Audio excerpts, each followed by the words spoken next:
दिल्ली के प्रदूषण के बारे में सभी जानते हैं, लेकिन क्या आपको पता है पीएम 2.5 क्या है?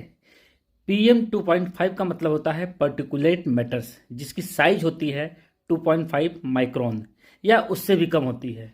यह हवा में तैरने वाले बेहद सूक्ष्म कण होते हैं, इतने छोटे कि एक इंसान की बाल की मोटाई का लगभग 1/30वां हिस्सा।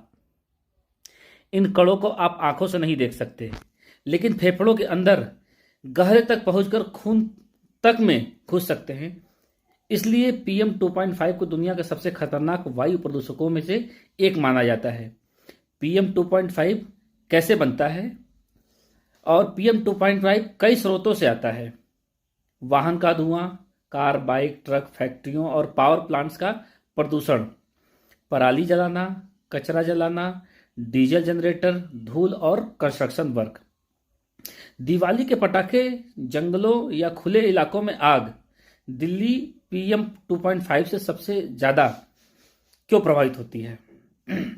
दिल्ली सबसे प्रदूषित शहरों में से शामिल रहती है। इसके पीछे कई कारण हैं।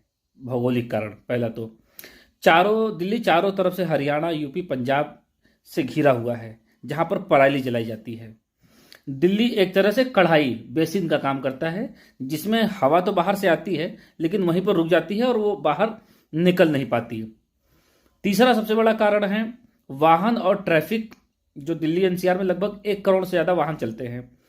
रोज लाखों किलोमीटर, हजारों किलोमीटर जाम लगता है। डीजल गाड़ियों का और ट्रक में जो धुआं निकलता है वो पीएम 2.5 ही होता है। दिल्ली का 30 से 40% प्रदूषण सिर्फ वाहनों से ही आता है। पहली बात तो ये है।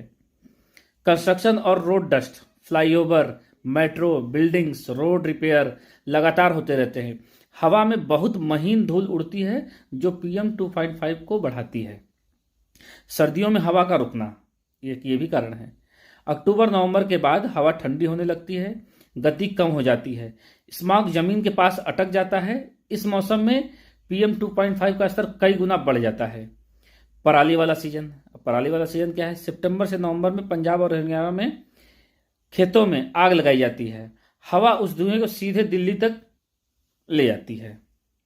इससे एक्यूआई लेवल 400 से 600 तक पहुंच जाता है। जिस दिल्ली पर पीएम 2.5 का प्रभाव सबसे ज्यादा पड़ता है और सब बहुत ज्यादा पड़ता है। इसका सबसे बड़ा कारण स्वास्थ्य पर प्रभाव क्या है? तो ये लंबे समय तक नुकसान देता है सांस की तकलीफ के लिए। खांसी, एलर्जी और आंखों में जलन, अस्थमा अटैक, फेफड़ों की क्षमता कम होना, दिल की बीमारियां होना, बच्चों में फेफड़ों का विकास रुक जाना, बुजुर्गों में